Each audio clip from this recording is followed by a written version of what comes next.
We're going to move on now to the second part, which is the first reading for this Sunday. And it's Isaiah 58, 7 to 10. Right away, you'll see the theme of this Sunday, which is sharing what we have with those who don't have. It's a reflection of the compassion of God. So the first reading starts, "Share your bread with the hungry. Shelter the oppressed and the homeless." Think of all the people losing their homes, their cars right now in this financial upheaval. And we have to find a way to care for them. "Clothing the naked when you see them, and not turning your back on your own. Then your light will shine and break forth like the dawn, and your wound shall quickly be healed. Your vindication shall go before you, and the glory of God shall be your rear guard. Then you shall call, and the Lord will answer you. You shall cry for help, and he will say, 'Here I am.' If you remove from your midst false accusation and malicious speech, if you bestow your bread on the hungry and satisfy the afflicted, then light shall rise for you in the darkness, and the gloom shall become for you like midday." This is a promise of God. God doesn't make promises and not keep them. And so that's what he's saying here, okay? This is in Isaiah 58, which is a theme of caring for those who don't have enough. And what will happen, your own light will shine. We'll see our Lord reflects this when we get to the gospel, which is about salt and light. "Sharing your bread with the hungry, sheltering the oppressed and the homeless, clothing the naked, not turning your back on your own. And then light, your light, shall break forth like the dawn, and your wound shall quickly be healed." Now he's talking to the people, and their wound is idolatry, social injustice, sexual promiscuity. That wound will be healed. Little by little you grow out of that if you will begin to care for the poor. I might as well quote it right now. I'm quite sure it's not the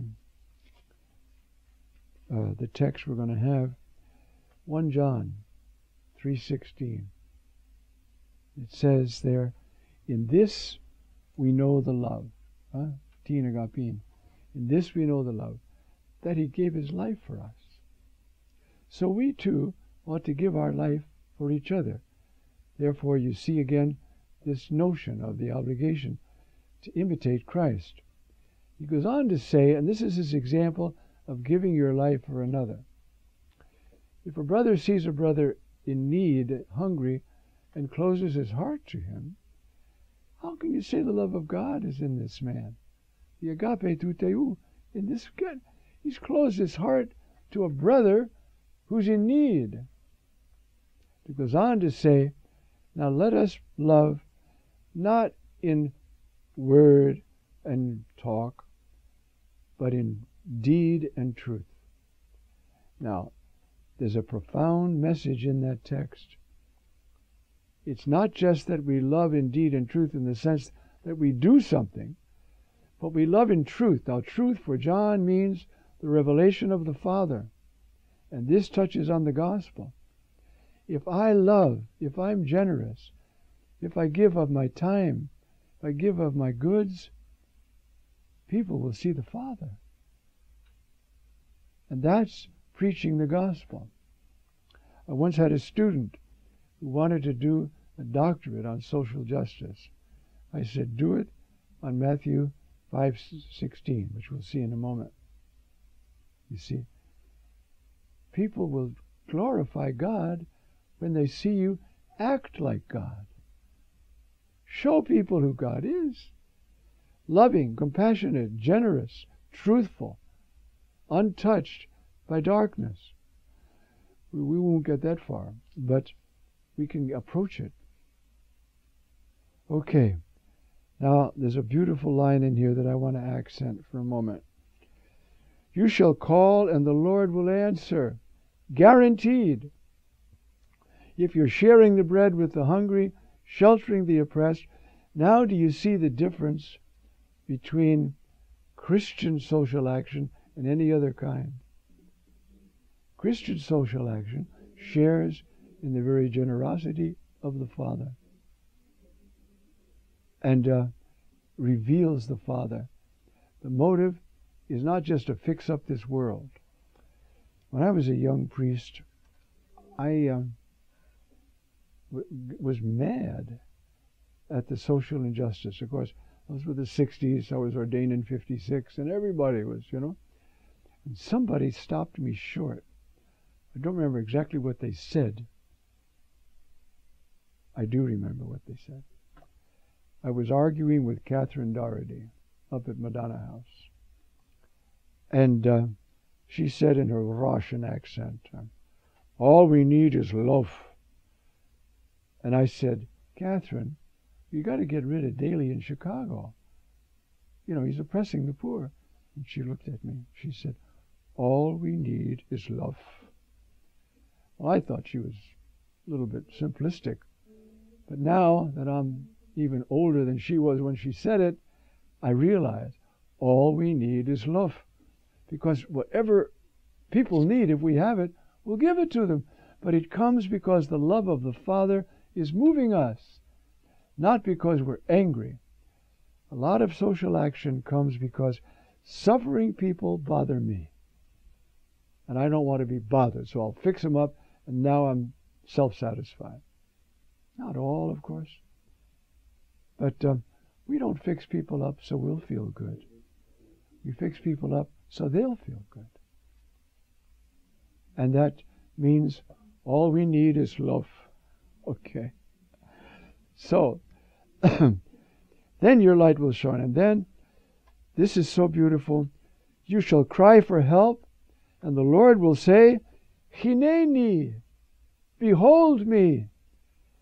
That's the expression of a servant.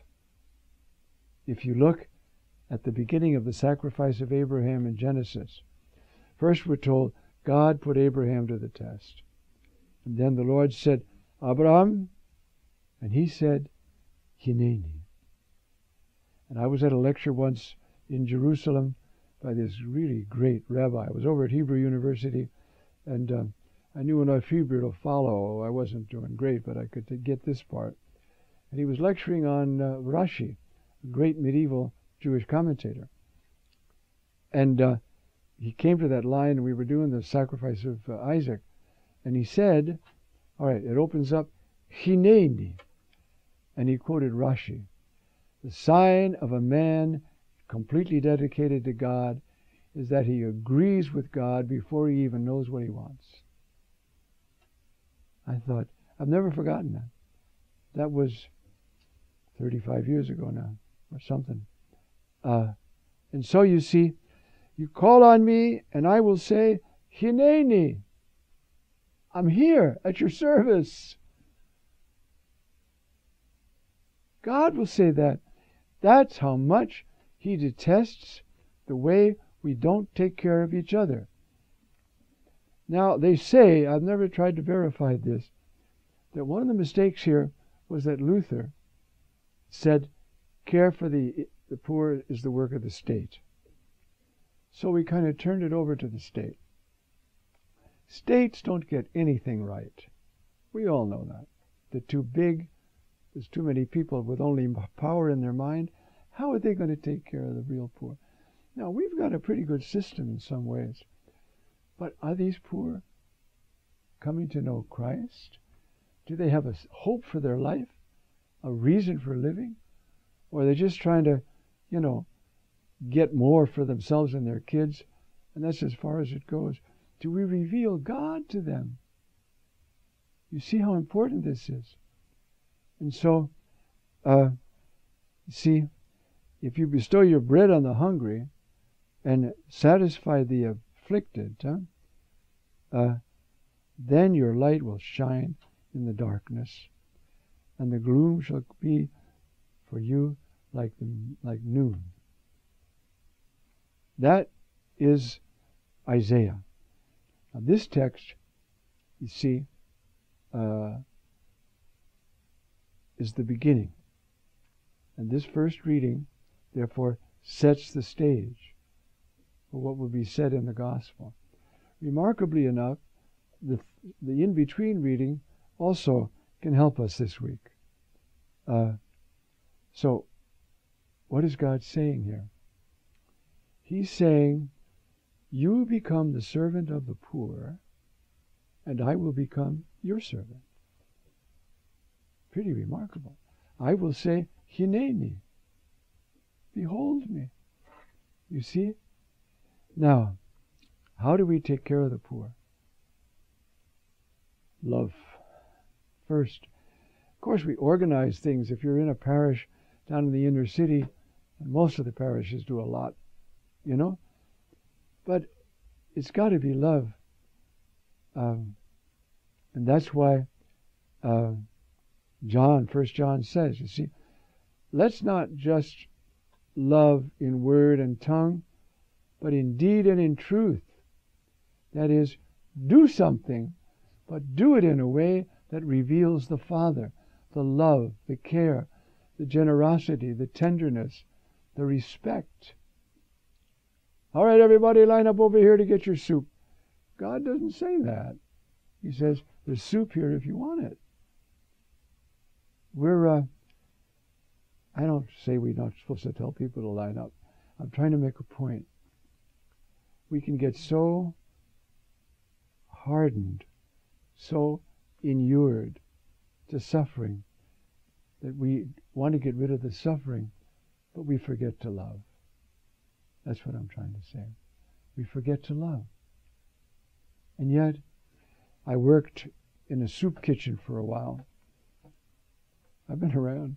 But anyway, I worked in the soup kitchen, and it was hard for me to remember, because not everybody was grateful or happy. It was feeding the homeless and destitute men. And one came up to me and said, Father, look, I'm a drunk, okay? But how can I live the gospel down here on Skid Row? I thought, this man must just ravish the heart of Jesus.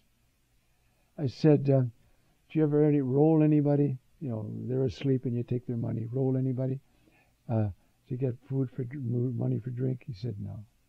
I said, do you respect the other guys? He said, yes. I said, you're doing fine. You're doing fine. You're showing the face of the Father. And so, this is a very powerful text. And it promises us that if we will care, really care, love, and from love learn what to do, you see, then God will be revealed.